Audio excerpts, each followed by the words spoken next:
Peace, peace, y'all. Welcome to today's mathematics with your girl, Sunshine Monet L. Today is 12/1/8. We have made it to the first day of the first decade of the last month of this fiscal year. Whether you're talking about us closing up this fourth quarter of the year or closing up the third quarter of the year, they're both going to be in alignment. And let me show you how and why.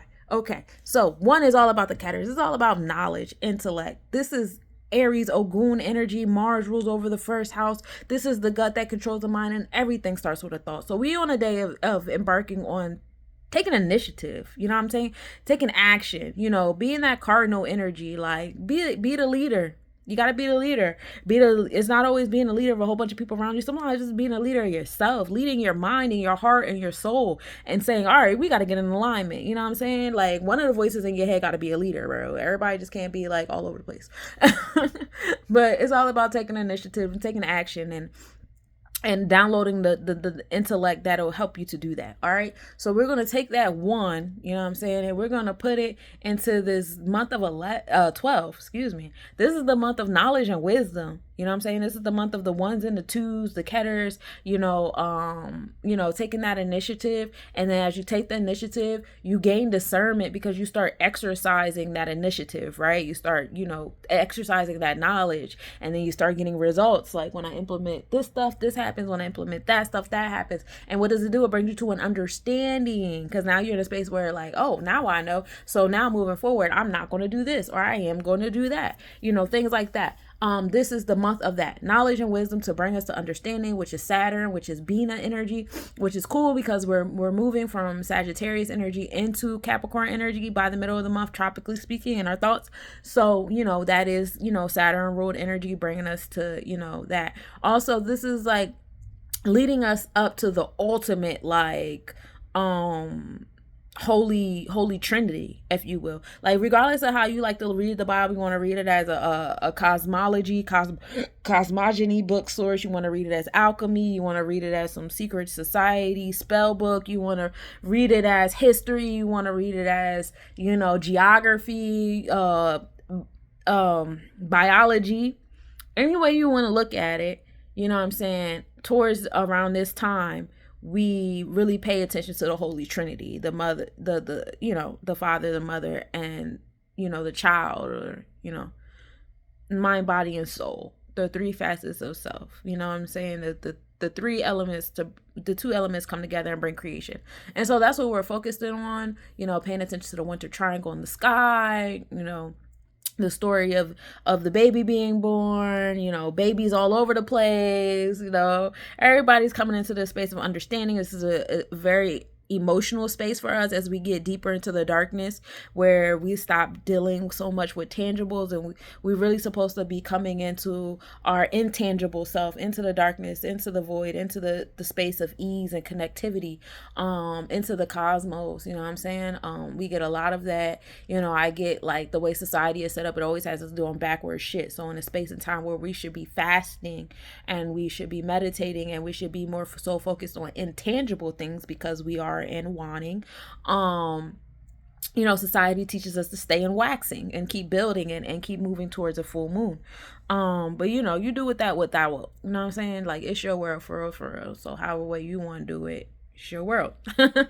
But yes, this is a space of understanding. What are you standing under, especially as we work our way up to the year of 9, giving birth to the things that we have conceived. So what we're going to do is we're going to take this day of 1 and put it into the month of 3, because let's get to it. Like when we add that 1 to take an initiative and we put it into this month of 3 of understanding and expression and creation and challenges that's coming into our space to help us, be more resourceful and have a more stable root chakra and have a certain level of discipline and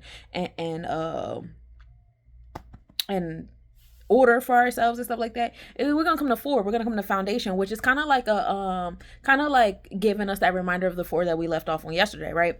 The foundation of things, home and family, nurturing, forest, chesed. That's Mayat. Now we're getting into the internal law of things, and we're going to take that energy and we're going to put it into the month of 8, which is a month of building the year of 8, the year of building and destroying. This is the year of Sebek, the celestial technicians that have been brought to us by Mayat, which is, the 2s. Mayat rules over 2, Oba scales, Libra scales, as well as Jupiter Chokma ruling over the two, bringing us that wisdom and expansion and abundance and generosity, as well as a moral philanthropic type of code. And then for being Chesed, which is actually the Sephiroth of Maya.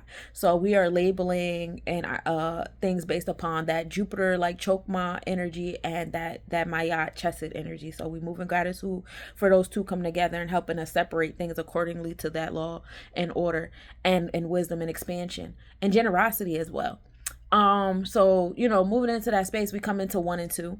So today is a day of understanding. Today's expression. Today is a day of emotions. Today is a great day for my 3, 6s, and 9s. Y'all can, sit and be in tune with your emotions and be flexible and move around a little bit. Some challenges coming y'all way, but they're not always like, you got to put on some boxing gloves and box somebody. Sometimes it's just thoughts in your mind that you have to battle for the day. Sometimes it's emotions that you have to battle for the day.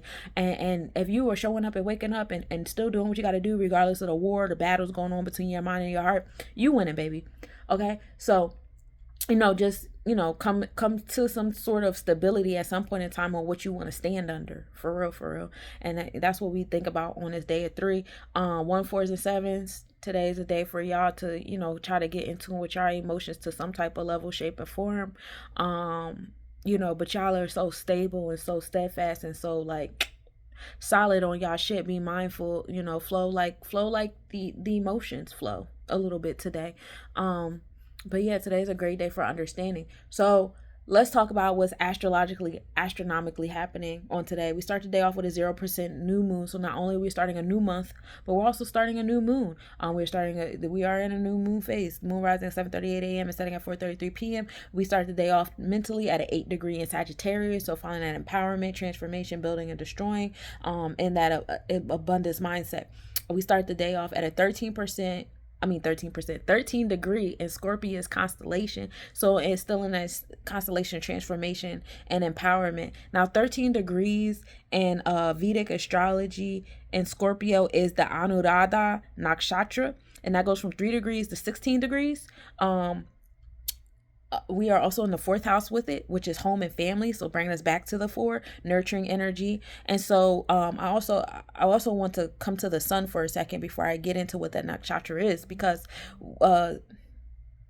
sunrise is at 7:02 a.m. and setting at 4:34 p.m. Now we start the day off with a 9% degree. I keep saying percent. 9 degree sun in Sagittarius, right? So we're at that, that degree of completion and harnessing where we are in our Sagittarian energy, where you are in that philanthropic, abundance, optimistic, motivational. We are in Scorpio Ophiuchus constellation. So we glide through Scorpio constellation and we start touching Ophiuchus stars. We're in the midst of in between the two. And then, we started the day with a 14 degree Scorpio sun. So the sun is at 14 degrees Scorpio. The moon is at 13 degrees Scorpio. That is the Anuradha Nakshatra. So some positive traits for that is this is the 17th lunar mansion in Hindu astrology. It goes till 16 degrees of Scorpio. It's ruled by the planet Saturn or Shani. It's associated with the concept of harmony, togetherness, and devotion. It's symbolized by the lotus flower. Its ruling deity is Mitra, which is the deity of friendship and harmony. Some qualities associated with it is being spiritual, devoted, cooperative, sociable, compassionate, well-educated, healthy, artistic, supportive, and capable of bringing people together. So that's the energy that our sun and moon is in today. Some negative traits is being deceitful, rebellious, emotionally needy, jealous, and melancholic. So this is something new I want to bring to the table now, getting I have been studying the nakshatras for a couple years now, doing readings in the nakshatras and stuff. So I want to start incorporating that in my daily mathematics. The more I expand in the different cultures of horoscoping, which is telling the time through the stars, that's literally all that word means, the more I want to share with y'all. So during this month of 12, let's start talking about nakshatras. Okay. Moon and Aries were in conjunction today too. At 1:14 a.m. the moon was 0.2 degrees south. Minimal angle at 1:19 a.m. the moon was 0.2 degrees south southeast. An occultation did occur, and no, it was not visible. And Aries is that Mars and Jupiter energy. We done got to the softer stars of Scorpio's constellation. So you survived yesterday. You made it through today. The new moon rose at 1:22 a.m. this morning. The moon was between the sun and the earth, and of course it's not visible. The activity of the puppet velids began. Their max activity is on the 7th of this month. They move at 10 an hour, and they're coming from the puppet constellation. The moon and Mercury are also at minimal angle today at 9:44 p.m. tonight. This happens. The moon will be 5.3 degrees south. Conjunction at 9:55 p.m. The moon will be 5.3 degrees south. And no, this will not be visible, as the moon, which is our intuitive space, and our foundation, our divine womb, are all set. And Mercury is, the Sebek energy, the celestial labels, and things like that. We are allowing like our intuition and our ability to speak things into existence to align tonight in Scorpio. So empowerment. So when you guys do your ceremonies for the new moon and all those different things like that tonight, speak on that Scorpius energy. Speak on the fact that Scorpius is in the 4th house. Empowerment to your home and family. How you nurture yourself. May you nurture yourself into a powerful place, powerful position. Business, wealth is on the forefront. Building and destroying certain things into your space. Finding truths about certain things. Finding your other half, your partner, whether it be your romantic partner, business partner, whatever. Finding some sense of like a powerful couple type energy or whatever here. And if y'all want to manifest some sex, do that shit too. The fuck. Manifest through sex. That's the thing. It's the thing. Okay. The Cassiopeia's meteor shower begins today. Their max activity is on the 5th of this month, and they're coming from the Andromeda constellation as well. So that's what I got for you today, Cosmic Nobodies. I hope that by the end of the month we get real comfortable with these nakshatras. And that's something that we're going to walk into this next quarter with as we ease our way on up to Aries energy. And happy month of 3. Happy month of understanding. And may these challenges come into your space to give you the thick roots that you need so that you can grow into the 4-season tree that you want to be, and not one that it can only last for a season or a month or whatever, and then it withers away. But yeah, you need thick roots. In order to have thick roots, you got to go through some shit in the soil. All right. So I love you, Cosmic Nobodies. Reach out if you need a personal reading. Peace, y'all.